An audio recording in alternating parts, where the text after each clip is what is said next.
So what is going on today in the real estate market here in Portland, Oregon?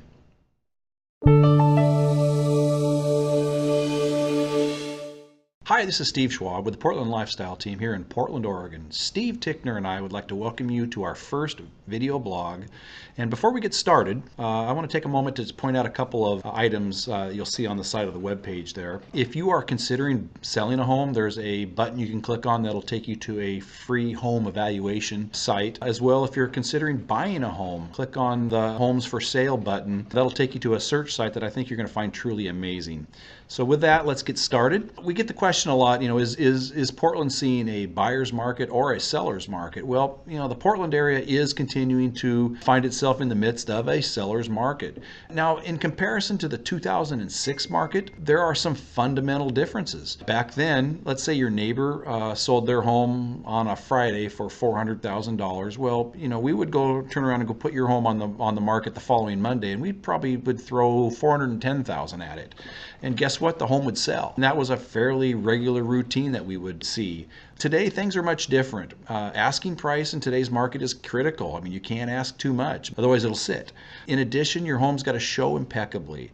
That whole Pottery Barn look and feel is going to definitely net you a quick sale and the highest possible price. And you follow these two guidelines and you're going to see a quick sale. You're going to see the most money netted into your pocket, and you're going to be a happy client at the end of the exercise. What does housing inventory look like in Portland today? Well, latest numbers indicate that we are at about a 2.3 month inventory supply. Keep in mind that that's an average number also. It's not necessarily a number that applies to every area, every street, every home size throughout Portland. It's just an average number. Overall, on average, the numbers show that we are in a seller's market. By definition, a balanced market, that's a market where you've got an equal number of buyers and sellers. Another interesting point is today the average sales price of a home in the greater Portland area seems to be transacting at around $332,000. Well, a year ago that number was just under $310,000. Clearly you can see that the market continues to rise. And how do these inventory levels affect the values of homes throughout the area? Well, like most things, home prices are impacted by supply and demand, just like anything else almost in life. Low inventory, high demand, it's going to push prices up. It's not unusual in a lot of price points to see multiple offers, which also is pushing prices up to a certain extent. So, it's a very dynamic, fast-paced market right now that we are in. Over the last 12 months, Portland's seen about a 6.2% appreciation in prices in home values.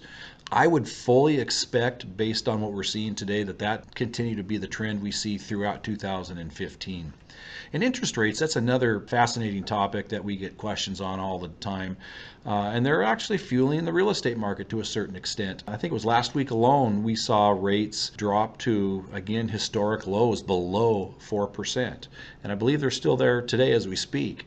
So you can see, right now it's time to take action. Interest rates will eventually go up, but right now we're in the sweet spot. Clearly, it's a fantastic time to be buying and selling a home in the greater Portland area. And if you're a first-time home buyer, what you're going to probably discover is that your monthly mortgage expense is probably going to be less than what you're currently paying in rent. Wouldn't that be great? Maybe, your family's grown or you've got a need for a larger home, or maybe you're downsizing. Maybe the family's shrunk a little bit and you no longer need the square footage you're in. Well, this is a fantastic time to take advantage of the market and make those transitions very easy. Finally, you might be an investor that would benefit by increasing your rental home or investment property portfolio. Maybe it's time to do a 1031 exchange and trade one of those properties for maybe two or three. And you just imagine what that's going to mean to your net worth and your portfolio size, in the years to come. So, very good time to be taking advantage of, these opportunities. So I want to thank you again for taking a moment to watch our video blog today. And again, if you're thinking about buying or selling a home, I'd love to have you reach out, give us a call, send an email, and we'd like to schedule some time to sit down and provide you with a free real estate market consultation and understand better your goals and dreams and help you get there. Again, thanks. Have a great day, and we'll talk to you soon.